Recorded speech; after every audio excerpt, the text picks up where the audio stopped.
There's a raging debate on the street about who is faster downhill, longboarders or cyclists. In today's video, I will go down one of the fastest hills in Quebec, racing against an old World Tour racer. And this guy is myself. I am a former professional downhill skateboarder. I've raced on the World Tour for about 6 years, from 2012 to 2017. I've had several World Cup qualifier podiums. I've won 2014 North American Championship. So I know a lot about downhill skateboarding.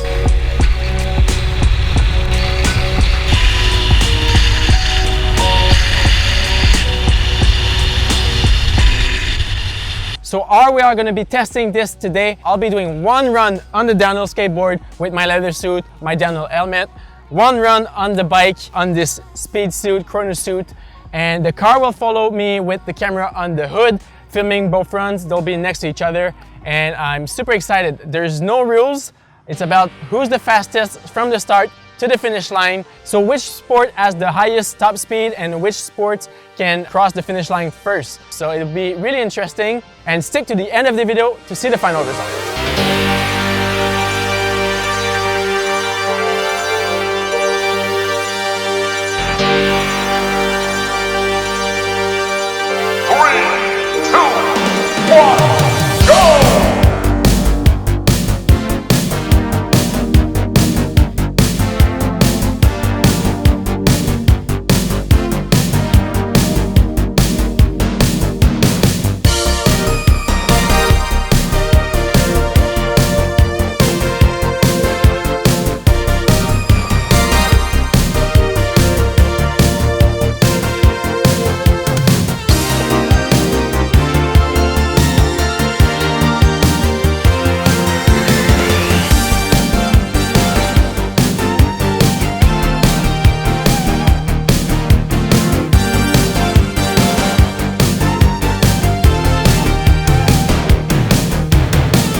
Alright, so we have the result, and it's fairly surprising.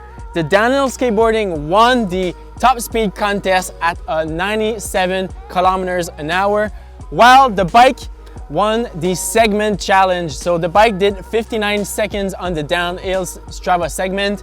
The longboard did 1 minute and 1 second. What explains this? Since the bike, you can give yourself more speed on top of the hill. Your average speed is higher than on the skateboard. So you get in the segment with more speed, so you save those precious seconds at the start of the segment and at the end of the segment. Meanwhile, the downhill skateboard, you're getting slower into that segment, but your top speed is higher. Since your frontal aero cockpit is way smaller than on the bike, you have a higher top speed. Making this video was really fun. If you enjoy it, please leave a thumbs up. It's always really appreciated, and it does make a difference for me to get noticed on YouTube. Subscribe if you aren't already to my YouTube channel. I have a lot more cycling content coming in the next few weeks. Unfortunately, I don't think I'm gonna do downhill skateboard content anytime soon, especially as winter is here, but hey, if you're here for the longboard, you can still subscribe, and I'm sure you'll enjoy my bike content. And if you are still in cycling, my friend, I have some bad news for you. As soon as you hit 25 or 26 years old, that's when you become a cyclist. There's a few in Quebec of my good friends, Max Garant, Tristan, Taillon, and more. Really good downhill skateboarders and now really good cyclists.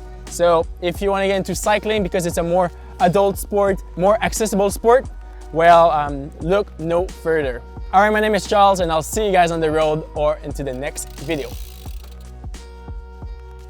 So for those who are not familiar with downhill skateboarding, it's a regular skateboard with bigger wheels, bigger trucks, carbon fiber boards. So everything you know from a regular skateboard, but just in a bigger form factor to just throw some slides around to slow you down when you go into tight corners. We don't climb up the hills on the skateboard. We always use a car to shuttle ourselves back to the top of the hill to just only have this rush of adrenaline, which is not the case with cycling, as you can just go on your bike up the hills, down the hills. It's a bit different. If you think that in cycling aerodynamic is important, you know nothing about downhill skateboarding. So in this sport, we use everything aero. This helmet is from Germany, it's called a Rish. So as you can see with the design here, it follows the shoulders, it follows the back to give you as much speed as possible down the hill. It's not the safest helmet. Some people have break their necks falling on the ground because of this big flaring. I think that's why we don't see it often in cycling, but this helmet is a gem. It's worth thousands of dollars, and I'm super proud to have my hands on one of these. The other equipment is a fully custom downhill skateboarding suit. Mine is pretty roughed up. It's from 2016, so it has a couple of bails, but all my original sponsors are here.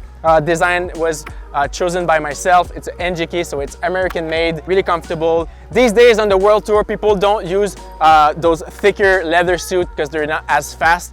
They use really light leather. So this one's the old model, but it's the only one I have. And it still does the job well to keep me safe. If I crash, I just slide down on the pavement and I don't get those road rash.